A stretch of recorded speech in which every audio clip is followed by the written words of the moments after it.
Park street শহর কলকাতার একটি অন্যতম ব্যস্ত এরিয়া হলো এই পার্ক স্ট্রিট। আর এখানেই রয়েছে কলকাতার অন্যতম একটি গোরস্থান সাউথ পার্ক স্ট্রিট সেমেট্রি।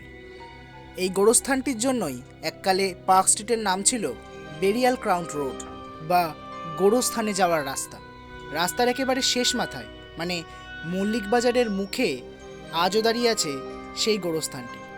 আর এই পার্ক স্ট্রিট সেমেট্রি হলো আমাদের আজকের গন্তব্য। প্রথমেই তোমাদের বলে দিই এখানে কি করে আসতে হবে। এই রাস্তাটির নাম হলো মাদার টেরেসা সরণি। এই রাস্তা ধরেই এশিয়াটিক সোসাইটি এবং দ্য পার্ক হোটেল পার করে কিছুটা এগিয়ে এলেই তোমরা পৌঁছে যাবে সাউথ পার্ক স্ট্রিট সেমেট্রির সামনে। এই রাস্তা ধরে প্রায় 10 থেকে 15 মিনিট হাঁটলেই তোমরা চলে আসবে the assembly of god church স্কুলের সামনে। তার ঠিক অপোজিটেই অবস্থিত এই south park street symmetry. So guys, আমরা ফাইনালি এখন চলে এসেছি সাউথ পার্ক স্ট্রিট সেমেট্রিতে। আমরা এখন ভেতরের রাস্তাটা দিয়ে হাঁটছি।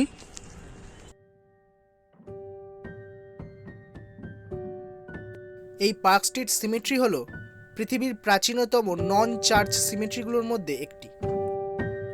সম্ভবত 1767 সালে এই সিমেট্রিটি স্থাপন করা হয় এবং প্রায় 1830 সাল পর্যন্ত এই গোরস্থানটি ব্যবহার করা হয়েছিল। বর্তমানে এই জায়গাটিকে হেরিটেজ সাইট হিসেবে ঘোষিত করা হয়েছে এবং আর্কিওলজিক্যাল সার্ভে অফ ইন্ডিয়া দ্বারা সম্পূর্ণভাবে এই জায়গাটির রক্ষণাবেক্ষণের দায়িত্ব গ্রহণ করা হয়েছে। আমি এখন দাঁড়িয়ে আছি সাউথ পার্ক স্ট্রিট সেমেট্রির একদম মাঝখানে। আর তোমরা দেখতেই পাচ্ছ আমার চারিদিকে, যে তোমরা এই স্ট্রাকচারগুলো দেখতে পাচ্ছ চারিদিকে, আমার আশেপাশে যেসব স্ট্রাকচারগুলো তোমরা দেখতে পাচ্ছ এগুলো সবগুলোই কিন্তু কবর। মানে বলতে গেলে আমি এখন সব মৃত মানুষদের মাঝে দাঁড়িয়ে আছি।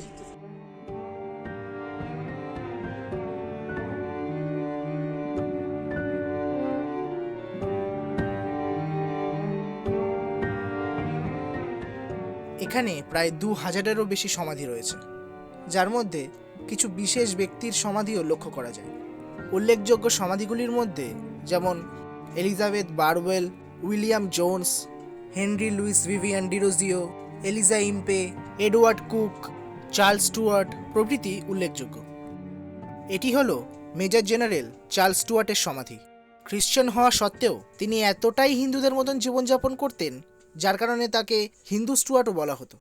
আর এই জন্যই তার সমাধিটিও কিন্তু হিন্দু মন্দিরের স্টাইলেই তৈরি করা হয়েছিল। আমার পেছনে এখন তোমরা যে কবরটা দেখতে পাচ্ছ, এই কবরটা হলো মিস্টার জর্জ জেনারেল চার্লেস স্টুয়ার্টের। এনাকে কিন্তু হিন্দু স্টুয়ার্টও বলা হতো। আর এনার যে কবরটা, সেই কবরটার যে স্ট্রাকচার সেটা তোমরা একবার ভালো করে লক্ষ্য করো। এই কবরের স্ট্রাকচারে কিন্তু হিন্দু যে একটা প্রভাব সেটা কিন্তু খুব ভালো করেই ফুটে উঠছে। এখানেই রয়েছে হেনরি লুইস ভিভিয়ান ডিরোজিওর সমাধি, যাকে আমরা ইয়াং বেঙ্গলের পুরোধা হিসেবেও চিনি। 1831 সালে তার মৃত্যুর পর তাকে এখানেই সমাধিস্থ করা হয়েছিল। এখানে এমন অনেক সমাধিও রয়েছে যার কোনো সঠিক অস্তিত্ব আজ আর নেই। মানে সমাধিটি কার বা কবে স্থাপন করা হয়েছিল তা কোনো কিছুই বোঝার উপায় আজ আর নেই। কালের নিয়মে সবই ধ্বংসস্তূপে পরিণত হয়েছে। এখানে প্রত্যেকটা কবরেই কিন্তু যেই মানুষটার কবর সেই মানুষটার সমস্ত বিবরণ এবং তিনি কবে মারা গেছিলেন সেই সমস্ত কিছু কিন্তু একটা প্লেটে লেখা হয়েছে। সেই প্লেটটা কিন্তু সেই কবরের ওপরে যে স্ট্রাকচার বানানো হয়েছে সেই স্ট্রাকচারে কিন্তু লাগানো হয়েছে প্রত্যেকটা কবরেই। কিন্তু এই কবরগুলোর মধ্যে কিছু কিছু কবরে কিন্তু সে প্লেটটা দেখা যাচ্ছে না। যেমন দেখো তোমরা, এই কবরের যে এই প্লেটটা কিন্তু এখানে নেই। সেই রকমই আর একটা কবরও আমি দেখতে পাচ্ছি, এই যে এখানেও কিন্তু এই প্লেটটা নেই। এখানে এরকম অনেক কবরই আছে যেখানে যে কবরগুলোর স্ট্রাকচারের ওপর প্লেটগুলো কিন্তু নেই।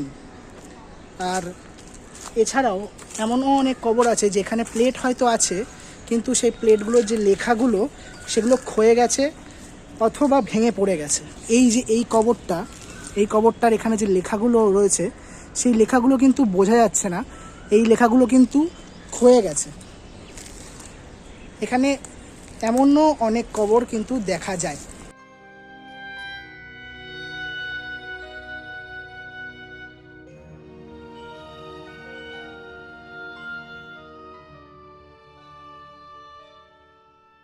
এই সাউথ পার্ক স্ট্রিট সেমেট্রির অপোজিটে যেখানে এখন অ্যাসেম্বলি অফ গড চার্চ স্কুলটি রয়েছে, সেখানে কিন্তু একটা সময় আরও একটি সেমেট্রি ছিল।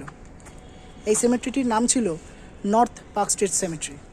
ওটি ছিল নর্থ পার্ক স্ট্রিট সেমেট্রি এবং এটি সাউথ পার্ক স্ট্রিট সেমেট্রি। সেই নর্থ পার্ক স্ট্রিট সেমেট্রিটি কিন্তু নষ্ট করে দেওয়া হয় এবং সেখানে বর্তমানে অ্যাসেম্বলি অফ গড চার্চ স্কুলটি দাঁড়িয়ে আছে। নর্থ পার্ক স্ট্রিট সেমেট্রির মতনই সাউথ পার্ক স্ট্রিট সেমেট্রিকেও কিন্তু ধ্বংস করার জন্য অনেক প্রচেষ্টা করা হয়েছে। জানা যায় 1984 সালে এক সুপরিচিত ব্যবসায়িক পরিবার এই গোরস্থানটিকে একটি আর্ট সেন্টারে পরিণত করতে চেয়েছিলেন। তার জন্য এখানকার অনেক কবরকেই ধ্বংস করা হয়ে গিয়েছিল। পরবর্তীকালে ক্যালকাটা হাইকোর্টের নির্দেশে এই ধ্বংসের কাজ বন্ধ করা হয়। আচ্ছা, এখানে কিন্তু আমি একা আসিনি, আমার সঙ্গে আমার দুই বন্ধু এসছে। তোমরা দেখে চেনোই, সায়ন আর এ কোথায় গেল, কোথায় যাচ্ছিস তুই? হারিয়ে গেছিল। এর নাম হলো জিৎ। আমরা যখন নাকি সেটা গেছিলাম তোমাদের বাগবাজার, তো বাগবাজারে কিন্তু জিতও আমাদের সাথে গেছিল। এই সেমিট্রির বেশ কিছু অংশে মানুষ যায় না বললেই চলে। তার প্রধান কারণ কলকাতার মোস্ট হন্টেড প্লেস হিসেবে জায়গাটির একটি কুখ্যাতি রয়েছে। সত্যি কথা বলতে এই সেমিট্রির কিছু কিছু অংশে সত্যিই গাটা ভারী হয়ে আসে। তাই তোমরা যদি আসো, চেষ্টা করবে 2 অথবা 3 একসঙ্গে এখানে আসার।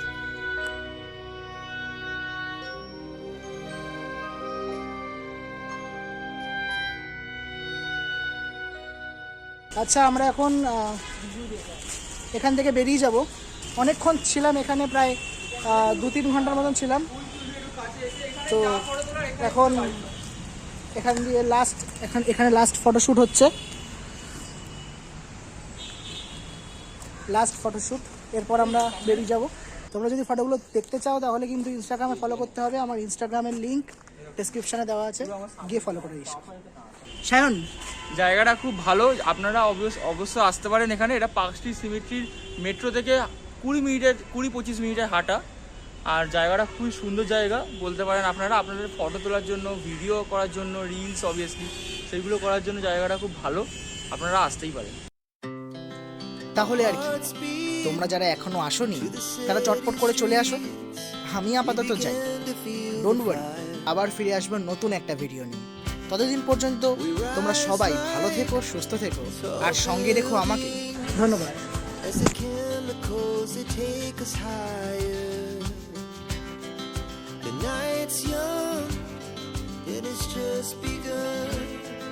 She puts her hand